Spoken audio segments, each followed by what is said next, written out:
Welcome to Telangana software farmer. ఈ week video వచ్చేసి వరి హార్వెస్ట్ అనమాట. ఇది సెకండ్ టైం మేము వరి వేయడము. ఫస్ట్ టైం మేము వర్షాకాలంలోనే వేసాము, ఆ సీజన్లోది హార్వెస్ట్ చేసాము. అప్పుడు మేము బహురూపిణి అన్న వెరైటీ వేసాము. సేవ్ ఆర్గనైజేషన్ నుంచి తీసుకొచ్చిన సీడ్ అనమాట అది.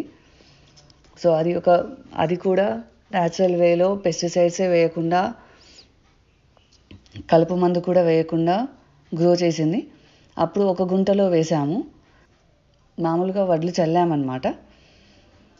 తర్వాత తీసి ఇలా నారు పెడతాం కదా, అలా కూడా పెట్టలేదు, దూరంగా చల్లినవే. సో అవి అలానే గ్రో అయ్యాయి. అప్పుడు ఒక గుంటలో వేసింది మాకు 80 kgs వరకు వచ్చాయన్నమాట. అప్పుడు మేమేం చేసాము, ఇంకొంచెం ప్లేస్ పెంచామన్నమాట. వెనక ఉన్న ఏదైతే పశువుల గడ్డి కోసం ప్లేస్ వదిలిపెట్టామో అది కూడా కలిపేసుకుని ఈ 3 గుంటల్లో కూడా వడ్లు వేద్దాము అని చెప్పి ఈసారి 3 గుంటలు చేసాము ఆ ప్లేస్ని. ఫస్ట్ క్రాప్ అయిపోయిన తర్వాత దాన్ని పెంటమట్టి వేసి పెట్టామన్నమాట. తర్వాత ఇప్పుడు ఇంకో క్రాప్ వేసాము రబీలో. అది కొంచెం లేట్ అయింది కాబట్టి నారు మాత్రమే వేసాము. జూలై ఎండింగ్ ఆగస్ట్ ఫస్ట్ వీక్లో వేసాము నారు మేము తీసుకొచ్చి. సో నారు వేసాక ఒక్కసారి మాత్రం కలుపు తీసాము. వాటర్ యాసిటీస్ వరికి ఎలా కావాలో అలానే ఇచ్చాము. ఒకసారి జీవామృతం ఇచ్చామన్నమాట. 1-2 సార్లు ఇచ్చాము జీవామృతము. ఆ నీళ్ళలోనే కలిపేసామన్నమాట. సో కలుపు తీయడం కూడా చేత్తోనే తీపిచ్చాము. అది కూడా ఒకసారి. ఏ కలుపు మందు వేయలేదు, పెస్టిసైడ్స్ వేయలేదు.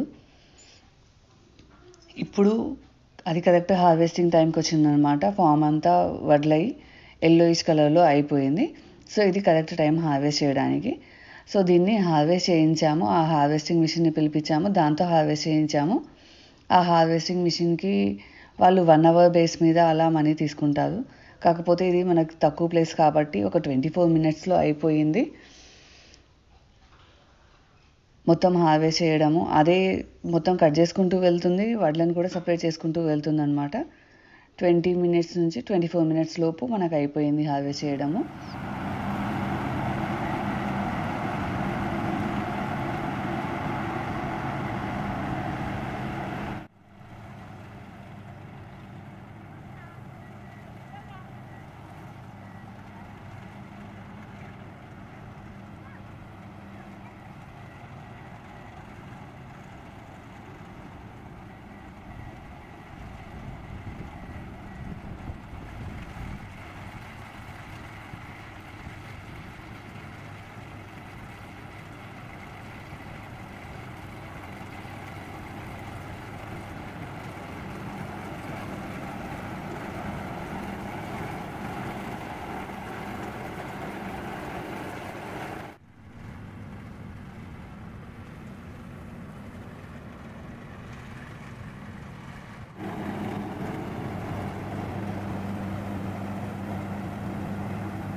తర్వాత ముందు తీసుకొచ్చి ఆ మిషన్ని అక్కడ వడ్లు వేయించాము.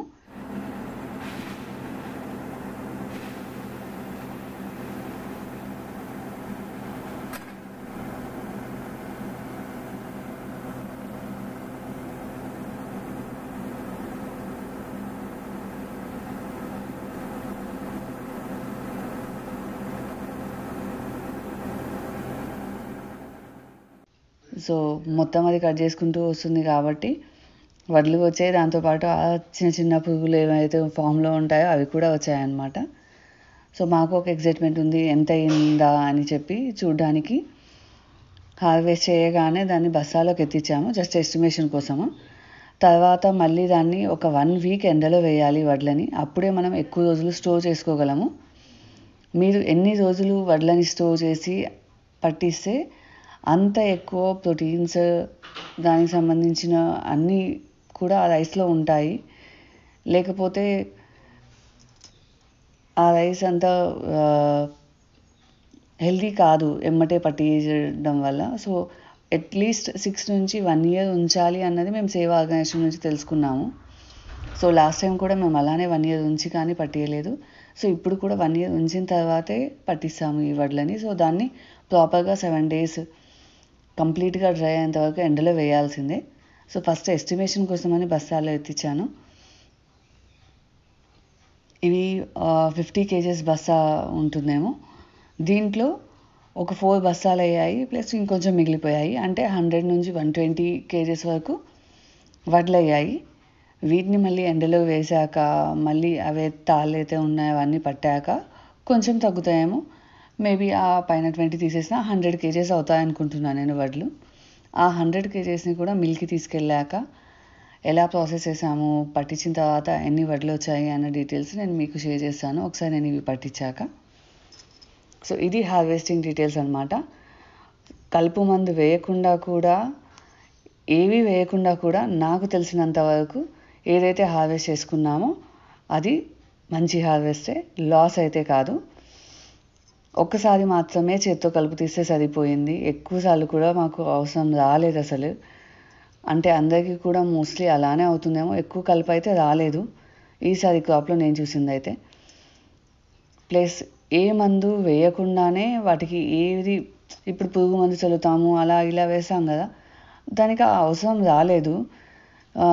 కొన్ని పురుగులు పట్టేసి ఇలా వైట్గా అయిపోతాయి వడ్లన్నీ, అసలు అవి మొత్తం పీల్ చేస్తూ ఉంటాయి. అలాంటివి కూడా నేను ఈసారి అయితే అబ్జర్వే చేయలేదు అసలు. ఓన్లీ జీవామృతం ఇచ్చాము, చేత్తో కలుపు తీయించాము అంతే. సో ఎవరైనా న్యాచురల్ ఫార్మింగ్ చేయాలి అనుకుంటే వరి అయితే అసలు పెద్ద పని లేదనమాట. ఒకసారి కలుపు తీయడానికి మీరు మనుషుల్ని పెట్టుకోవాలి అంతే. తర్వాత జీవామృతం వేసుకోండి, లేకపోతే ఫస్టే భూమిని ప్రిపేర్ చేసేటప్పుడు పెంటమట్టి వేసుకోండి. క్రాప్లో మీకు ఏ డిఫరెన్స్ రాదు. వితౌట్ పెస్టిసైడ్స్ హెల్దీ ఫుడ్ తీసుకోవచ్చు. Thanks for watching the videos. Me suggestions ఏమున్నా కూడా ప్లీజ్ షేర్ చేయండి. అవి మాకు చాలా యూజ్ అవుతాయి ఫార్మింగ్ని ఇంప్రూవ్ చేసుకోవడానికి.